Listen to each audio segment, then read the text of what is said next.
Matching items questions.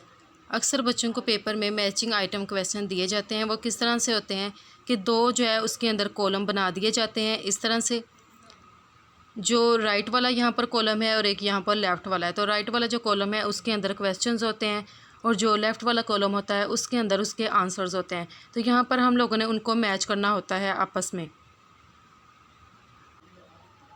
जैसे कि ये जो हमारे पास कॉलम टाइप वाले क्वेश्चन थे, यहाँ पर हमारे पास वो आ गए हैं मैचिंग आइटम्स वाले क्वेश्चन के एग्जांपल। यहाँ पर 2 कॉलम्स हमारे पास बने हुए हैं और पहला जो कॉलम है राइट वाला, उसके अंदर हम लोग देख सकते हैं कि हमारा जो क्वेश्चन है वो लिखा हुआ है। यहाँ पर कंट्री लिखे हुए हैं, लेकिन जो लेफ़्ट साइड पर है वहाँ पर हमारे आंसर्स हैं और वहाँ पर कैपिटल सिटी के नेम लिखे हुए हैं। जैसे कि ईरान है, ईरान का कैपिटल कौन सा, तेहरान है, तो इसको हम इसके साथ मिला देंगे। इसके अलावा पाकिस्तान है कि यहाँ पर पाकिस्तान का कैपिटल कौन सा है, इस्लामाबाद, इसको इस्लामाबाद के साथ हमने मैच कर दिया। स्पेन का कैपिटल है मैड्रिड, इसको मैड्रिड के साथ हमने यहाँ पर जो है मैच कर दिया है। इसके बाद तुर्की का है, तुर्की का कौन सा है, यहाँ पर इस्तंबुल है, नहीं बल्कि तुर्की का मेरे ख्याल में इस्तंबुल नहीं है, तुर्की का जो कैपिटल सिटी है वो अंकारा है। फिर आता है यहाँ पर इसके अलावा कुछ और कंट्रीज़ के भी, तो देखा जाए इस्लामाबाद भी यहाँ पर फिल हो गया है, तेहरान भी हो गया है, मैड्रिड भी हो गया है। जद्दा किसका कैपिटल है, सऊदी अरेबिया का। तो यहाँ पर इन गिवन ऑप्शन में सऊदी अरेबिया नहीं है। इसका मतलब है कि यहाँ पर ईरान, स्पेन और हम लोगों को पाकिस्तान के कैपिटल के बारे में पूछा गया था। तो इस किस्म के जो सवालात होते हैं यानी कि मैचिंग आइटम्स वाले, ये अच्छे होते हैं। ये बच्चे का जो नॉलेज है उसके लेवल को चेक करते हैं। इसकी मुख्तलिफ़ किस्म की टाइप्स होती हैं, जैसे कि यहाँ पर टर्म्स वगैरह पूछी जा सकती हैं डेफिनेशन के साथ। जैसे कि इसको इस तरह से बनाया जा सकता है, जैसे कि ये वाले 2 कॉलम्स हैं यहाँ पर बने हुए। यहाँ पर इस वाले के अंदर, राइट वाले के अंदर यहाँ पर क्वेश्चन पूछेंगे, जैसे कि यहाँ पर पूछा गया है जोलॉजी और इधर लिख दिया है स्टडी ऑफ एनिमल्स। तो यहाँ पर जो टर्म, ऐसी टर्म्स जिसकी डेफिनेशन होती है उसके बारे में भी पूछा जा सकता है। जैसे कि यहाँ पर ये है जोलॉजी की एग्जांपल। इसके अलावा नंबर 2 पर यहाँ पर कुछ फ्रेजेस हैं, उनको दूसरे फ्रेजेस के साथ जोड़ा जाता है। जैसे कि यहाँ पर जो है सबसे पहले मैं कॉलम बना लूँ और उस कॉलम के अंदर इस तरह से लिखूँ बार्किंग डॉग्स, और उसको मैंने यहाँ पर मैच करना है राइट वाले आंसर के साथ। तो यहाँ पर लिखा होगा सेल्डम बाइट। ये इस तरह से एक स्टेटमेंट है ना, barking dog seldom bite.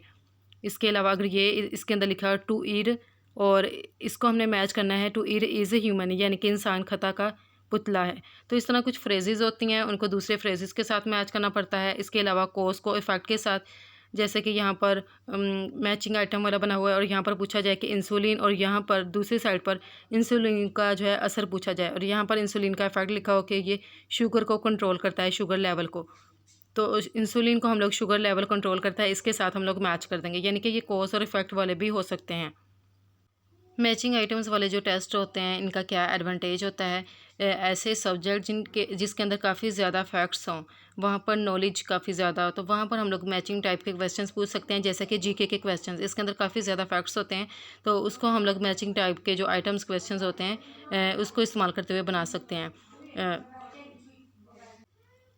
Matching type वाले जो क्वेश्चंस होते हैं ये काफ़ी ज़्यादा एफिशिएंट होते हैं। इसके अलावा इसको बनाना भी आसान है। डिसएडवांटेजेस, मैचिंग टाइप के जो आइटम्स होते हैं इस किस्म के सवालात को बनाना जो है टीचर के लिए थोड़ा सा ट्रिकी भी हो सकता है। जैसा कि टीचर जो है उसने यहाँ पर पूछा है, लिस्ट है कुछ यहाँ पर ऑथर्स की, और यहाँ पर जो कि उन्होंने कौन कौन सी बुक्स लिखी।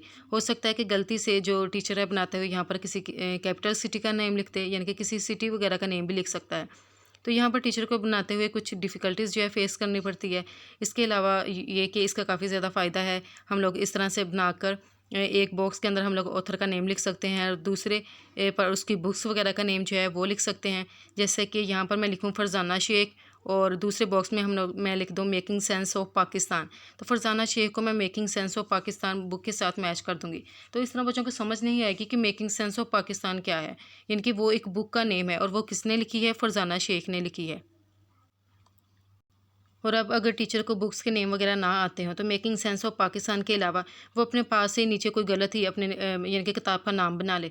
तो इस किस्म की चीज़ें वहाँ पर नहीं लिखनी चाहिए जिसका कोई वजूद ही ना हो। वो वाली बुक्स के नेम लिखे कि जो वाकई एग्जिस्ट कर रही हैं, जिनके ऑथर्स भी मौजूद हैं, यानी कि उन्होंने उसको लिखा है।